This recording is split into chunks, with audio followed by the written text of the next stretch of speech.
تاریکی میں نور دین سے ہو روشنی، کامیاب و کامراں ہو ہر بشر کی زندگی، وحی حق کا نور بھر کے اپنے قلب و ذہن میں، آدمیت پائے فوز دنیاوی و اخروی۔ صلی اللہ علیہ وسلم تشریف فرما تھے،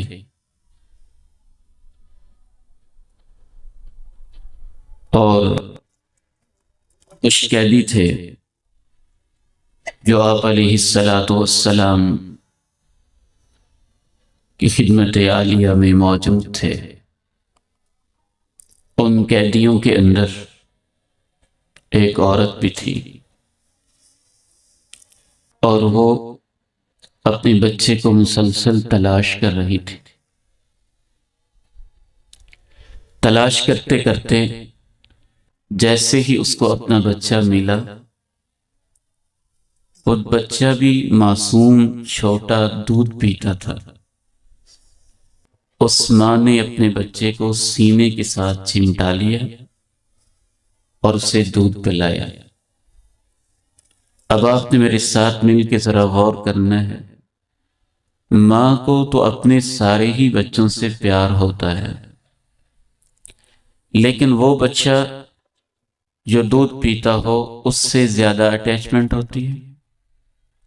پھر وہ بچہ جو دوسروں کے ہاتھ میں چلا گیا ہو اور مل نہ رہا ہو، اس سے اور زیادہ پیار ہوتا ہے۔ پھر وہ بچہ میدان جنگ کے بعد اس کی تلاش ہو تو اس کے بارے میں دل میں اور زیادہ نرمی اور گداز کی کیفیت ہوتی ہے۔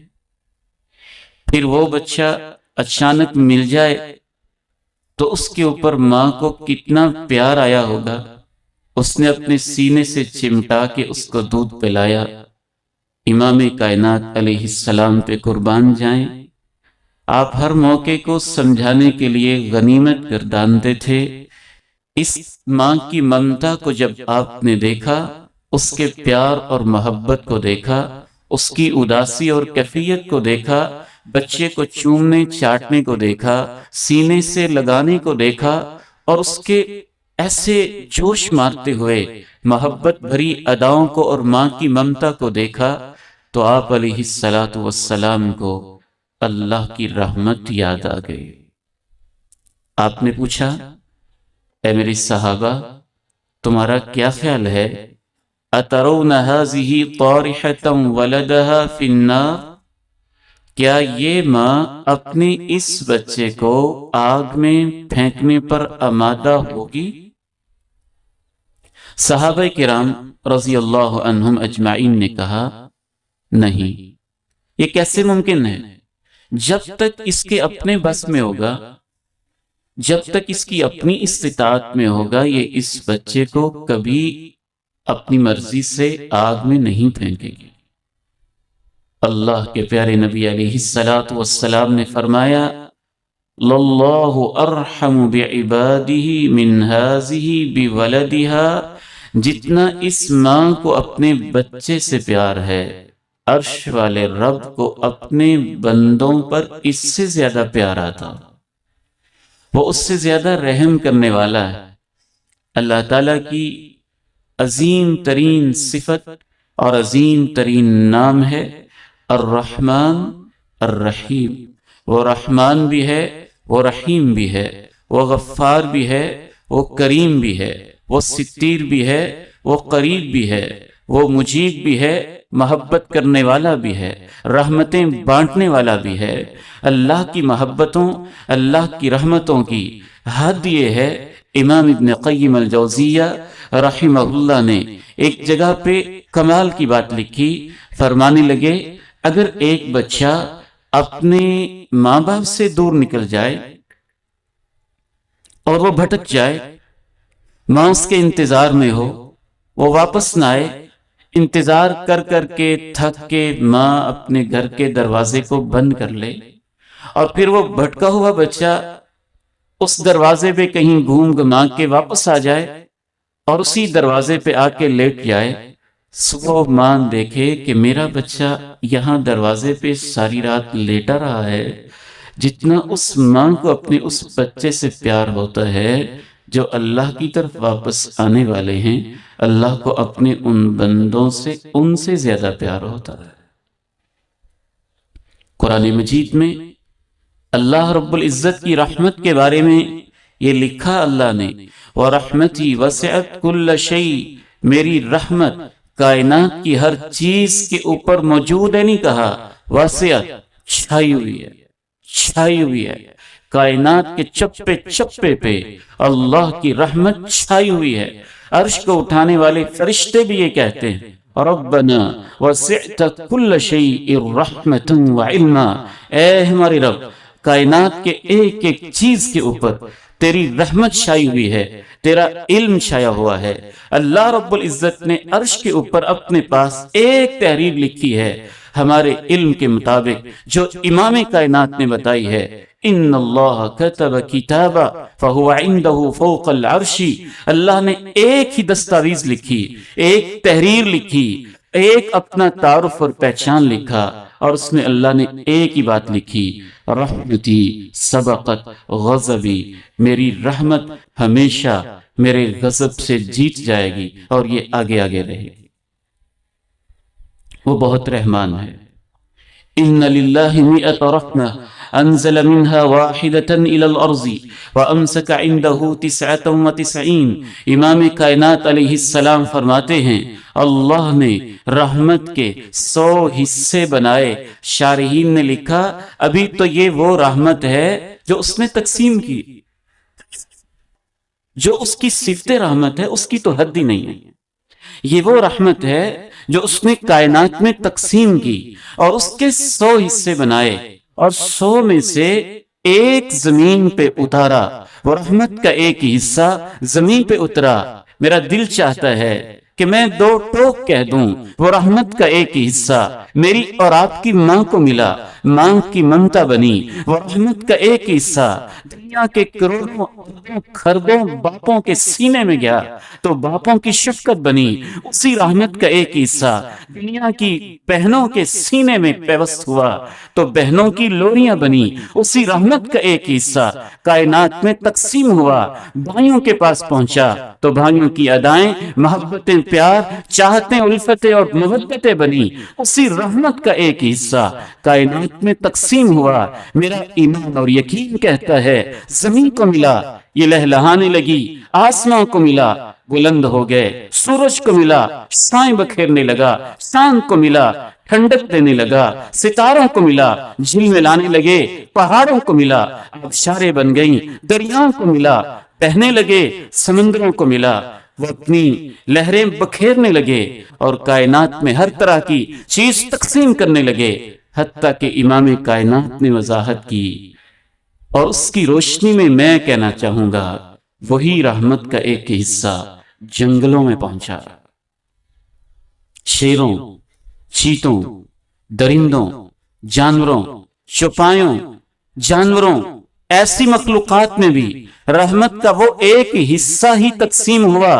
امام کائنات کے آگے الفاظ سن لیجئے، آپ نے فرمایا حتی تضع الدابۃ حافرها عن ولدها خشیۃ ان تصیبها، وہ ایک رحمت تقسیم ہوئی تو وہ ایک بھینس اور ایک چھوٹے سے بکری کے بچے اور ایک چھوٹے سے گھوڑے کے بچے اس کی ماں کو بھی جب ملا تو گھوڑے کی ماں نے اپنے بچے کی پیدائش کے وقت پیدا ہونے کے بعد کبھی کبھار اپنی ٹانگ کو یوں کھڑا رکھا، کہیں ایسے نہ ہو کہ میں ٹانگ نیچے رکھوں اور میرا بیٹا میرے نیچے نہ آ جائے۔ یہ رحمت کا ایک حصہ ہے۔ یہاں پہ ابا جی رحمہ اللہ مجھے بار بار یاد آئے، فرمانے لگے ایک دفعہ مجھ سے، بیٹا یہ جو دنیا ہے یہ رحمت کے ایک حصے سے اتنی خوبصورت بن گئی ہے تو 99 رحمتیں تو اللہ نے قیامت کے لیے رکھی ہوئی ہیں، جنت میں رکھی ہوئی ہیں۔ جس اللہ نے ایک رحمت سے اتنی خوبصورت دنیا بنائی ہے جو مچھر کے پر کے برابر نہیں ہے، اس اللہ نے 99 رحمتوں والی جنت کیسے بنائی؟ ہم نے رمضان میں اللہ کی رحمتوں کو سمیٹا اور خوب سمیٹا۔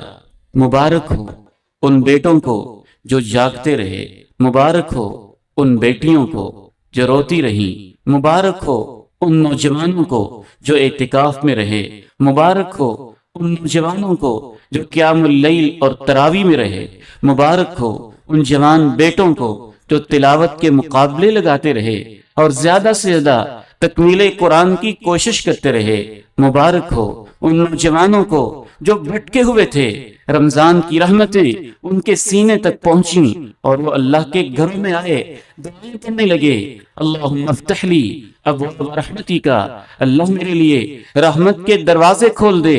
کچھ وہ لوگ تھے جب رمضان نہیں تھا تو ان کے اوپر جہنم واجب تھی، رمضان آیا وہ ایسے چینج ہوئے کہ اللہ نے ان کے اوپر جہنم حرام اور جنت واجب کر دی۔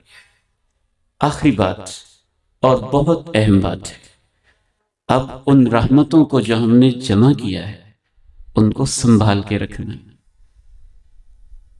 ان کی حفاظت کرنی ہے، ان کا خیال رکھنا ہے۔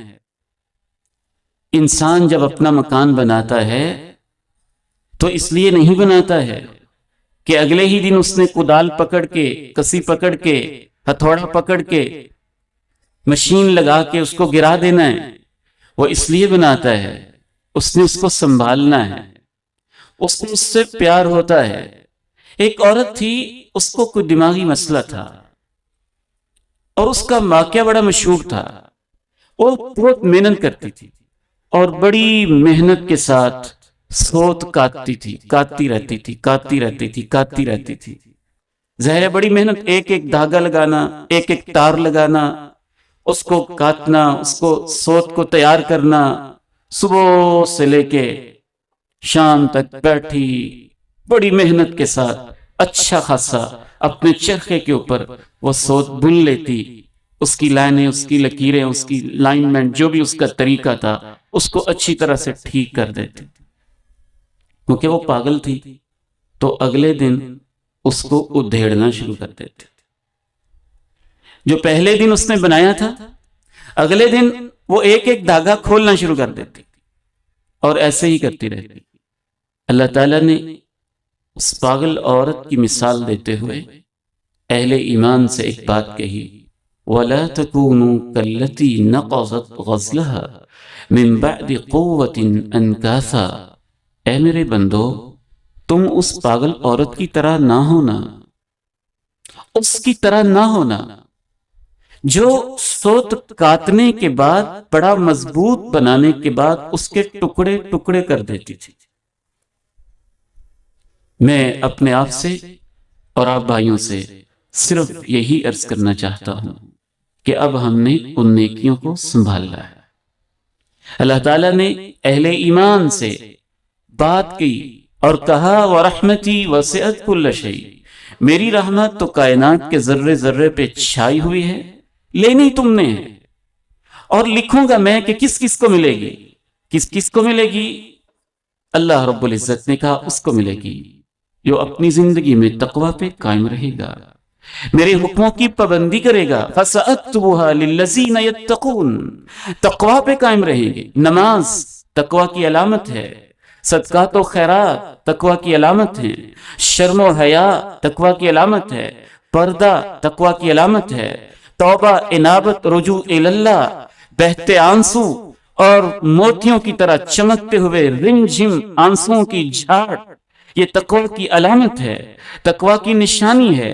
رب کی طرف پلٹ آنا یہ تقوی کی علامت ہے۔ میں اپنی رحمت لکھ دوں گا ان لوگوں کے لیے جو، ایک ہے عام رحمت، وہ تو کافر کے لیے بھی ہے، وہ کتے خنزیر کے لیے بھی ہے، وہ ملحد ایتھیسٹ بے ایمان کے لیے بھی ہے۔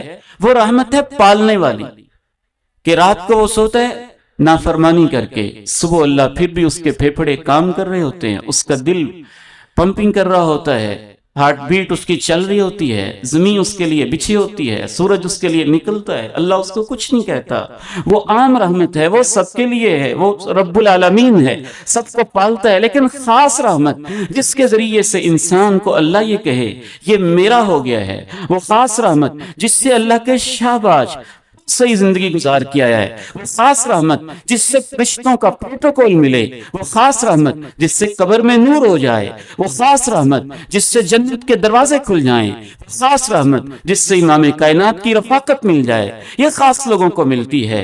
دنیا میں سب کے لیے وہ رحمان ہے، لیکن خاص رحمت فَسَأَكْتُبُهَا لِلَّذِينَ يَتَّقُونَ، وہ میں ان کے لیے لکھوں گا جو تقوی پہ قائم رہیں گے۔ کب تک؟ وَلَا تَمُوتُنَّ إِلَّا وَأَنْتُمْ مُسْلِمُونَ، ان کی آنکھیں بند ہوں تو ایمان کی حالت میں، نماز کی حالت میں، خیر کی حالت میں، نیکی کی حالت میں۔ میں پوچھنا چاہوں گا ہم میں سے کس کو یقین ہے کہ اس آج یکم شوال سے لے کے یکم رمضان کے درمیان میری موت نہیں آئے گی؟ اتقوا اللہ حق تقاتی ولا تموتن الا وانتم مسلمون۔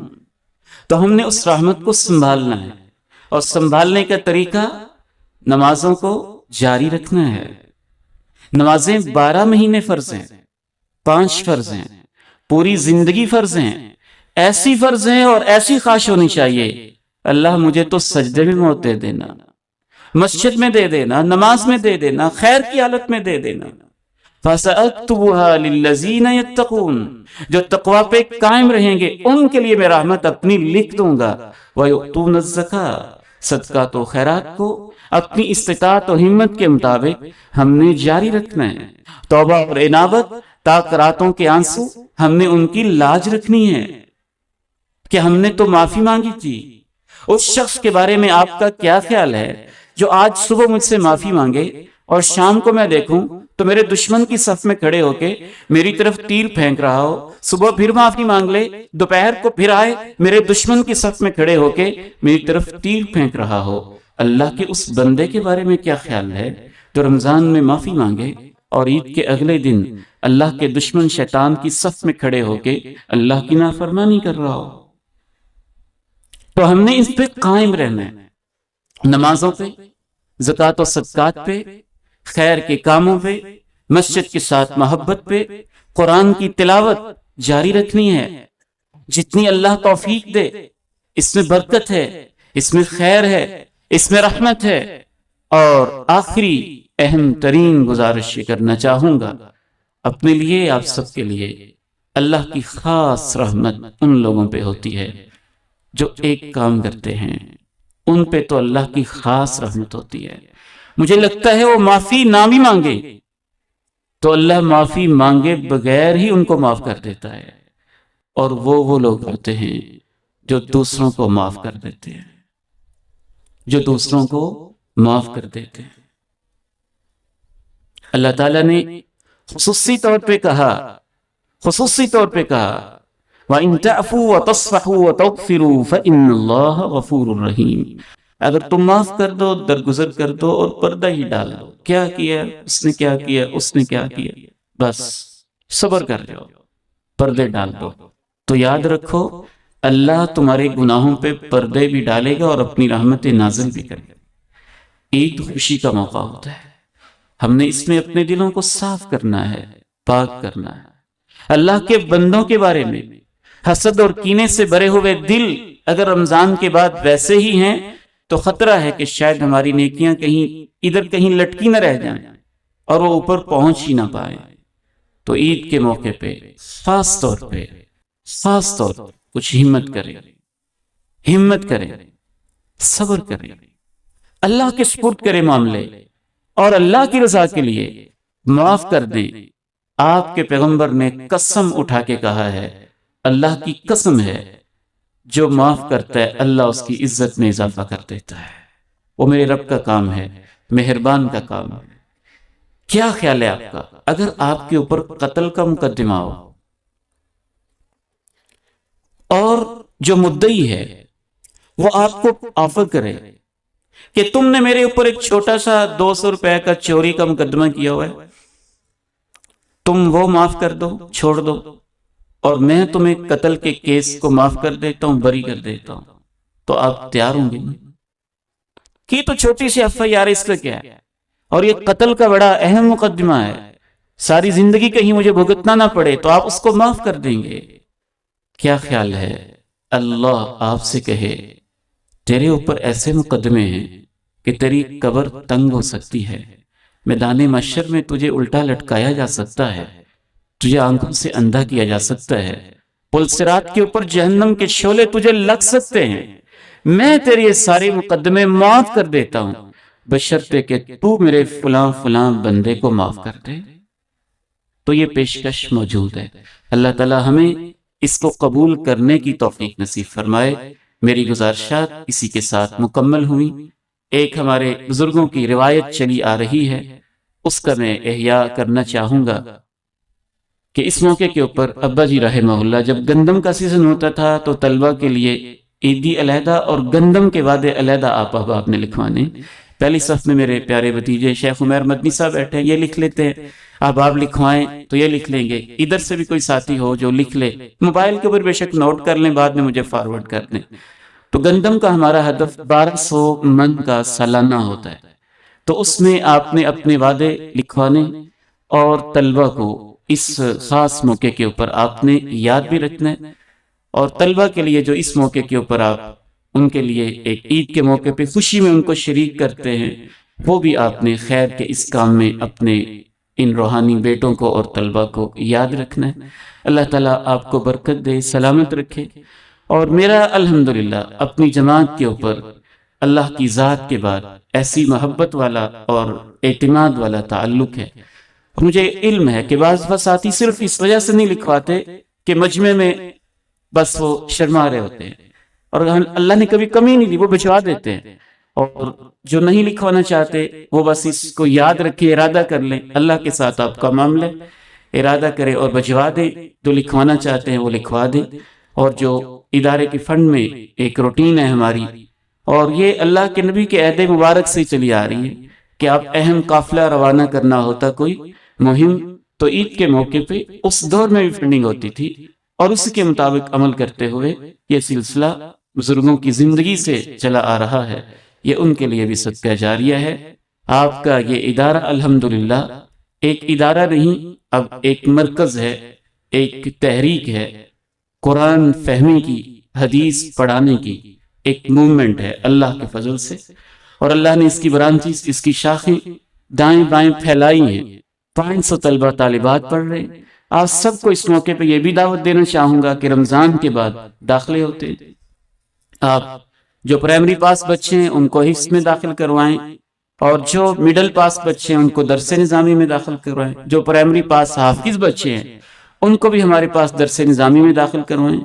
اور اس سال سے ہم نے ایک چینج یہ کی ہے کہ انشاءاللہ تعالی اب جو بچے ہمارے پاس اس سال سے داخل ہو رہے ہوں گے ان کو ہم پری 9 سے لے کے ایم اے تک ان کے پاس اللہ کے فضل سے دنیاوی تعلیم بھی موجود ہو، ماسٹرز کی ڈگری یہاں سے لے کے جائیں گے، صرف وفاق والی نہیں، پنجاب یونیورسٹی کی بھی، یا جس بھی یونیورسٹی کو ہم نے مناسب سمجھا۔ اوکاڑا یونیورسٹی کے بھی دوست صاحب آپ جاننے والے ہیں، پنجاب کے بھی جاننے والے، لاہور یونیورسٹی کے، شعبہ اسلامیات کا جو بھی شعبہ ہے الحمدللہ جس بھی یونیورسٹی میں، اس میں یا ہمارے دوست ہیں یا اساتذہ ہیں یا شاگرد ہیں، خیر ہے انشاءاللہ تعالی۔ بڑی محنت کے بعد، میٹنگز کے بعد ہم نے یہ ڈیسیژن لیا ہے، آپ نے دعا کرنی ہے اللہ اس میں بھی ہمیں کامیاب فرما دے انشاءاللہ تعالی، تاکہ ایم اے کر کے ڈائریکٹ آگے پھر وہ ایم فل کرنا چاہیں، پی ایچ ڈی کرنا چاہیں، جس فیلڈ میں جانا چاہیں وہ جا سکے۔ اس طرح بیٹیوں کو دینی تعلیم دینا بعض دفعہ یہ بچوں سے بھی اہم ہے، اور اللہ کے خاص فضل سے طالبات کا ادارہ موجود ہے، میٹرک پاس بچیوں کا وہاں فوراً ایڈمیشن ہے، رمضان کے بعد بچیوں کا آپ وہاں بھیجیں تاکہ وہ 2 سال کے اندر قرآن کی تفسیر اور بنیادی حدیثیں سیکھیں۔ اللہ تعالیٰ آپ سب کو سلامت رکھے، برکتوں سے نوازے۔ ابھی ہم دعائے خیر کرتے ہیں، اللہ تعالیٰ آپ کی ساری محنتیں، کاوشیں، صدقات، ادارے کے ساتھ محبتیں اللہ تعالیٰ قبول فرما لے۔ وآخر دعوانا ان الحمد للہ رب العالمین۔